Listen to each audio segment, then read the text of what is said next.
Mummy आपली साठी हे बनवत आहे वडापाव.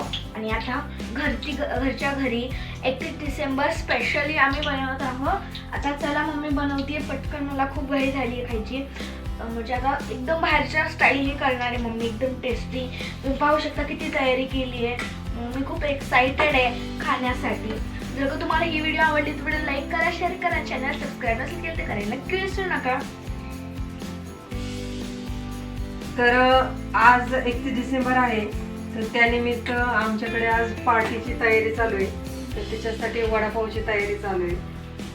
तुमच्या घरी काय बनवलं होतं 31 डिसेंबर स्पेशल ते नक्की कमेंटमध्ये सांगा. आणि आजचा व्लॉग जर आवडला तर नक्की लाईक करा, शेअर करा आणि चॅनलला सबस्क्राईब करा.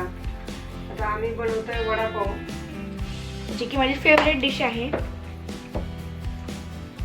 त्याच्यासाठी एवढी सारी तयारी केलेली, पाव वगैरे. आता त्याला पुदिन्याची चटणी आणि मी लावणार. भरला.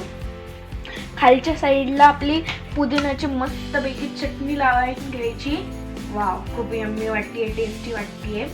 आणि वरच्या साईडला आपण लावायचं आपलं थोडंसं चिंच गुळाची चटणी. आणि कसं मस्तपैकी थोडीशी चटपटीत चव येते, टेस्टी लागतं आणि मला खायला खूप आवडतं. माझी मम्मी बेस्ट वडापाव बनवते या जगात. मला तर वाटतं, म्हणजे मी जेवढं खाल्ले ना तेवढं तर मला मम्मीचाच आवडतो वडापाव. तर चला मी खाऊन दाखवते.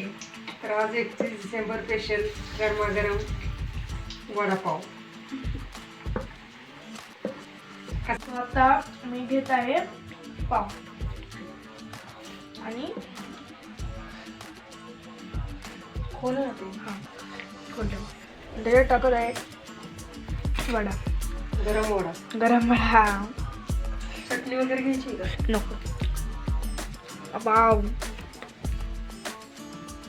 कसा झालाय? एकच नंबर. नवीन वर्ष मला ह्याचं सांगायला माझ्याकडे शब्दच नाही, एवढं चांगलं झालंय.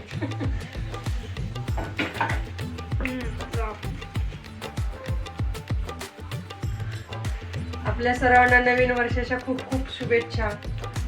येणारे हे 2024 साल आपल्याला भरभराटीचं समृद्धीचं जावो हीच ईश्वर चरणी प्रार्थना. Happy new year 2024. तुम्ही आतापर्यंत जो प्रतिसाद दिला त्याबद्दल आपले खूप खूप मनापासून धन्यवाद. भेटूयात पुन्हा एकदा अशाच नवीन लोक सोबत आणि पुढच्या वर्षी देखील अशीच तुमची साथ राहू द्या. तोपर्यंत सर्वांना bye bye, take care, bye.